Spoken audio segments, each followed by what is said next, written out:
Hello hi नमस्कार, आप सुन रहे हैं जागरण पॉडकास्ट का खबरनामा। मैं हूं आपके साथ शताक्षी सिंह। आज तारीख है 26 नवंबर की और दिन है रविवार का। चलिए आपको बताते हैं आज दिन भर की तमाम बड़ी खबरें। बुलेटिन की शुरुआत करेंगे सुर्खियों के साथ।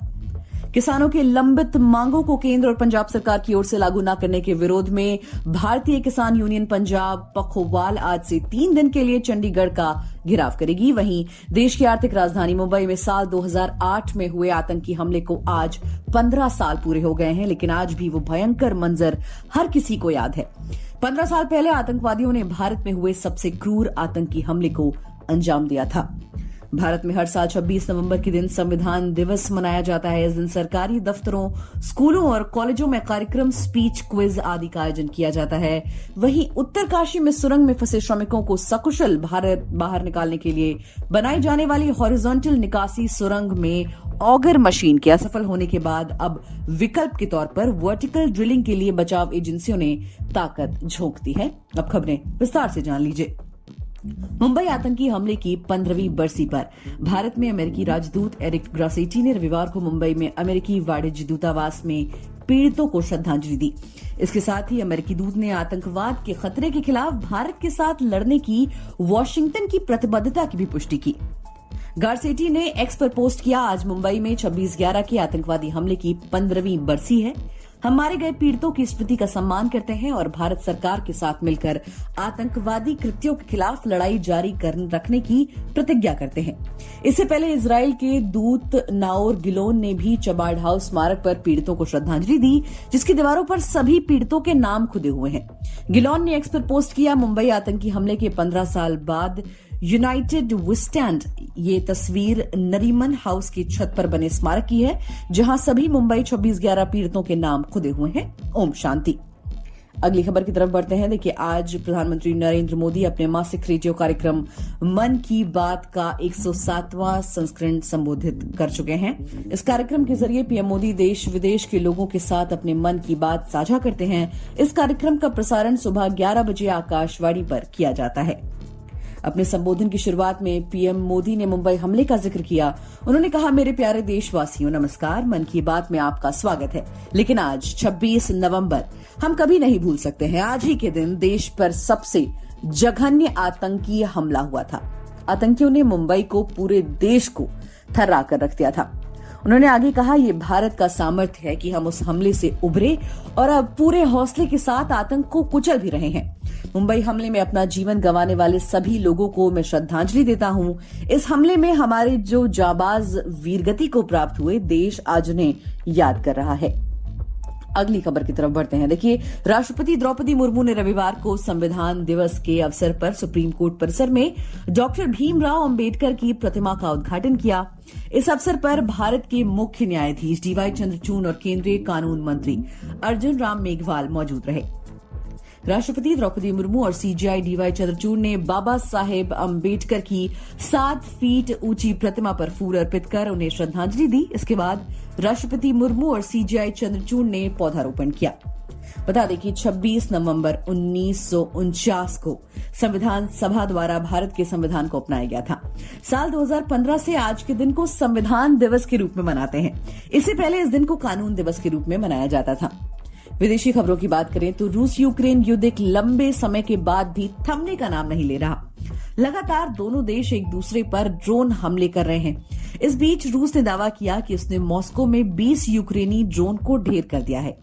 रक्षा मंत्रालय ने रविवार को कहा कि रूसी हवाई सुरक्षा ने मॉस्को सहित रूसी क्षेत्रों में 20 यूक्रेनी ड्रोनों को मार गिराया है। मॉस्को के मेयर सेर्गेई सोबियानिन ने कहा कि रूसी राजधानी की ओर बढ़ते हुए कई ड्रोन नष्ट कर दिए गए हैं। रूस के रक्षा मंत्रालय ने कहा कि मॉस्को, तुला, कलुगा और ब्रांस्क सहित क्षेत्रों में यूक्रेनी ड्रोन को मार गिराया गया। क्षेत्र के गवर्नर एलेक्सी ड्यूमिन ने कहा कि तुला में एक व्यक्ति घायल हो गया। अगली खबर की तरफ बढ़ते हैं। नासा प्रमुख बिल नेल्सन आगामी सोमवार को भारत और संयुक्त अरब अमीरात की यात्रा पर रवाना होंगे। समाचार एजेंसी एनआई के अनुसार नासा प्रमुख अपने इस दौरे पर कई महत्वपूर्ण बैठकों में शिरकत करेंगे। अमेरिकी अंतरिक्ष एजेंसी नासा ने एक बयान में कहा कि नेल्सन दोनों देशों के अंतरिक्ष अधिकारियों के साथ भी बैठक करेंगे। इसमें इनोवेशन और रिसर्च से संबंधित क्षेत्रों में द्विपक्षीय सहयोग को गहरा किए जाने पर जोर दिया जा सकता है। अब ये जानिए कि नासा प्रमुख की भारत यात्रा अहम क्यों है।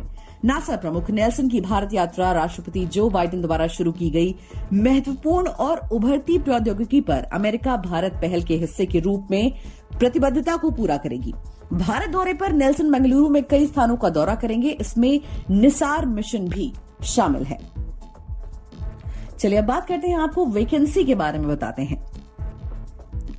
जहां एक और तमाम कंपनियों और स्टार्टअप में छटनी चल रही है, फंडिंग विंटर का दौर चल रहा है, वहीं दूसरी ओर कुछ स्टार्टअप हायरिंग कर रहे हैं। ये स्टार्टअप अलग अलग विभागों में कई वैकेंसी निकाल रहे हैं। ये नौकरियां मुख्य तौर से अगले साल के लिए एक्सपेंशन प्लान पर ध्यान देती हैं। ये स्टार्टअप नए बाजारों में एंट्री मारना चाहते हैं, इसी के चलते तमाम कंपनियां नई प्रतिभाएं खोज रही हैं। अब आपको बताते हैं कौन से ये 4 स्टार्टअप हैं जिनको टैलेंट की तलाश है। पहला है M pocket, digital lender startup. M pocket ने भारत में स्थानीय भाषाओं में भी कस्टमर सर्विस की शुरुआत करने की योजना बनाई है। इसके तहत तेलुगु, कन्नड़ और हिंदी में कस्टमर सर्विस मुहैया कराई जाएगी। इस वित्त साल के अंत तक कंपनी कई नए शहरों में अपनी सेवाएं शुरू करेगी। अभी कंपनी में करीब 2200 कर्मचारी काम करते हैं और कंपनी आने वाले दिनों में करीब 4000 लोगों को रोजगार मुहैया कराना चाहती है। अगला नाम है इक्का इलेक्ट्रॉनिक्स। एलईडी टीवी बनाने वाला इक्का इलेक्ट्रॉनिक्स अपने बिजनेस के विस्तार का प्लान बना रहा है। ऐसे में 1 साल के अंदर ये स्टार्टअप 1600 से 1800 कर्मचारियों को नौकरी पर रखने की तैयारी कर रहा है। ये कंपनी कंप्लीट बैकवर्ड इंटीग्रेशन और in house design and manufacturing solution के साथ नोएडा और यूपी में एक नई मैन्युफैक्चरिंग यूनिट लगाने की प्लानिंग में है। इसके लिए यूनिट पर करीब 1000 करोड़ रुपए का इन्वेस्टमेंट करने का प्लान किया जा रहा है। अगली कंपनी है पार्क प्लस। ये एक ऑटो टेक स्टार्टअप है जो अगले 6 महीने में करीब 250 से 300 कर्मचारियों को नियुक्त करेगा। इनमें से करीब 100 पद तकनीकी विशेषज्ञों के लिए हैं। ये स्टार्टअप मौजूदा वक्त में अपने एआई, मशीन लर्निंग और डेटा साइंस टीम का विस्तार करना चाह रहा है। ऐसे में कंपनी अपने यूजर्स को बेहतर इन ऐप और ऑफ ऐप एक्सपीरियंस देने के लिए खुद को बेहतर बनाने में लगी हुई है। अगली कंपनी है बोर्जो। लॉजिस्टिक्स फर्म बोर्जो साल 2024 में 100 से 120 वैकेंसी निकालने की तैयारी में है। इसके तहत कंपनी अपनी सपोर्ट टीम को मजबूत करना चाहती है और सेल्स बढ़ाने पर फोकस करना चाहती है। बोर्जो सक्रिय रूप से डेवऑप्स, ऑपरेशंस और कई पदों पर लोगों की तलाश कर रही है। इनसे बिजनेस में अहम योगदान मिलेगा और साथ ही कंपनी में ऑपरेशंस में वैल्यू ऐड होगी।